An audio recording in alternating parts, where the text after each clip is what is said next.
We have learned how to get more and better pastures, but it's also important that our livestock have clean drinking water. When our livestock drink from common water resources, they often come back with ticks, worms, and other diseases. But I think Ruben has come up with a solution. I'm taking him to meet Richard Budotich from the Baringo County government to find out if we are right. So Ruben, yes, you've been farming here for a very long time. Yes. So have you seen any difference in the climate or the weather pattern? Temperatures has gone up, and also at times changes in seasons. Yes. Does it rain a lot sometimes? Yes, at times it causes flooding, causing erosion. Richard, what is our farmer Ruben describing here? It's simply that the issues of climate change are real. Climate change is here with us. For example, in terms of droughts, the frequency has turned to be so much. At the same time also, when we have rains, the rains come in a big way, causing a lot of flooding, and in areas where they are bare, where we don't have any vegetation cover, then the soils are washed away. A farmer cannot plant pastures, you cannot plant any crop on this kind of soil. Now, this is the effects actually of erosion. What happened is that when there was flooding, the soils which were around actually were swept away. So what should farmers do to mitigate that? If the rains came and the soils were fully covered with the vegetation, this could not have happened. There could have been a case of overstocking. The number of animals which are being kept in this area actually depleted the vegetation. Ruben, in your shamba, what are you doing to prevent this kind of soil erosion? Check dams and also water points to control erosion. You have a water pan? I have a water pan. Can we go see it? Yes. Can we go see Let's it? go. To stop soil erosion, make sure that the soil is always covered with plants. It's also important that you move your livestock from one area to another when they graze, so that plants can regrow for the next season.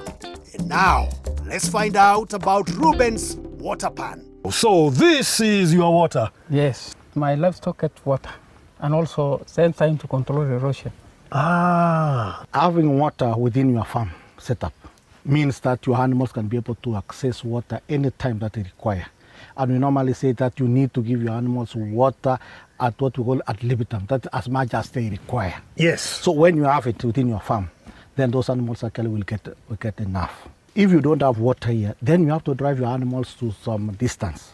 As a farmer, you have to waste a lot of time going from here to where you get the water, then bring back the animals. At the same time also, having animals in one place, chances of even getting disease is also high. For farmers who would like to have a water point like this one in their shamba, which particular areas in the shamba should they do this? Within our farms, you will still find that there are waterways, whereby when it rains, there is a lot of water which passes there. Anytime there is rain, there is a particular place that you will find that possibly there is a depression or something like that. And these are some of the areas that we need to locate our water pans. Yes. And at the same time, the same water which causes a lot of erosion in these areas. So when we do this, it is part of also controlling soil erosion. Have you had a problem with siltation? Yes. What do you do? What do you normally do? You take it out, you drain it? And Yeah, I used to silt it by using Manual. local tools, manual. Can you explain a bit about what farmers can do to avoid siltation? So the first thing that we recommend is that the farmers need to put up check dams. These check dams actually, what will happen is they will be able to collect the silt, so that whatever it reaches here has got minimum amount of silt. When you have 4 or 5 animals, you can be sure that you are safe with this kind of facility. So you're saying that a farmer should have a certain number of animals that he can be able to take care of? Yeah, in both in terms of pasture and water. Yeah. Is that what you have done?